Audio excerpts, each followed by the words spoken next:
பக்கவாதம்ன்றது அறிகுறிகள் எந்த மூளையை பாதிக்குதோ அதுக்கேத்த மாதிரி வரும். இப்ப பெருமூளை பாதிப்பா இருந்துச்சுன்னா செரிப்ரல் அப்படின்னு எடுத்தா அவங்களுக்கு பேச்சு வராது, கை கால் செயலிருந்து போகலாம், பார்வை குறைபாடு வரலாம், முகவாதம் வரலாம். சரிங்களா? இது எப்படி இந்த ஸ்ட்ரோக் பே அப்படின்றதுல தீம் எப்படி அப்படின்னா பி ஃபாஸ்ட் அப்படின்னு வச்சிருக்காங்க. பின்றது பேலன்ஸ். இது சிறுமூளை பாதிப்புல வராது. பேலன்ஸ்னா நல்லா நடந்து போக முடியாது, அவங்க தள்ளாடி தள்ளாடி நடப்பாங்க, அது பேலன்ஸ் குறைபாடுனால அடுத்தது ஈன்றது ஐ விஷன். அப்ப சிலவங்களுக்கு பார்வையற்று போறாங்க இல்லையா, திடீர்னு பார்வை இல்லாம போறதோ இல்ல ஒரு சைட் பார்வை தெரியாம போறதோ அதுவும் பக்கவாதத்துக்கான அறிகுறிகள்.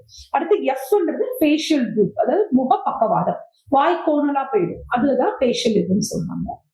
ஆம் ஏன்றது ஆம்னா கை கால் வராம போறது, ஆம் வீக்னஸ், பலகீனம், அவங்களால கை பிடிக்க முடியாது, நடக்க முடியாது, கை கால் செயலிழந்து போகுது.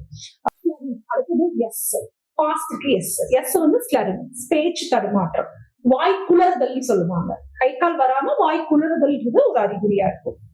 டீன்றது டைம். எதுக்காக டைம் அப்படின்னு சொல்றோம்னா எவ்வளவுக்கு எவ்வளவு மூளை நரம்பு நியூரான்ஸ் அப்படின்றத பாதுகாக்கணும் அப்படின்னா டைமுக்கு ஆக்ட் ஆகணும். இந்த டைம் எதுக்கு சொல்றாங்க அப்படின்னா 4 மணி நேரத்துக்குள்ள ஒரு மருத்துவமனை, அந்த மருத்துவமனையில எம்ஆர்ஐ ஸ்கேன், மூளை நரம்புகள் துறையில சேர்ந்தவங்க இருந்து அந்த இடத்துக்கு போய் 4 மணி நேரத்துக்குள்ள ரீச் ஆனா அதுக்கான மருந்து கொடுக்க முடியும். அதுக்காக நம்ம தெரிஞ்சுக்கணும். சோ பி ஃபாஸ்ட்ன்றது எல்லாருக்கும் தெரிய வேண்டிய ஒரு விஷயமாக இந்த மூலமா நம்ம தெரியப்படுத்துறோம்.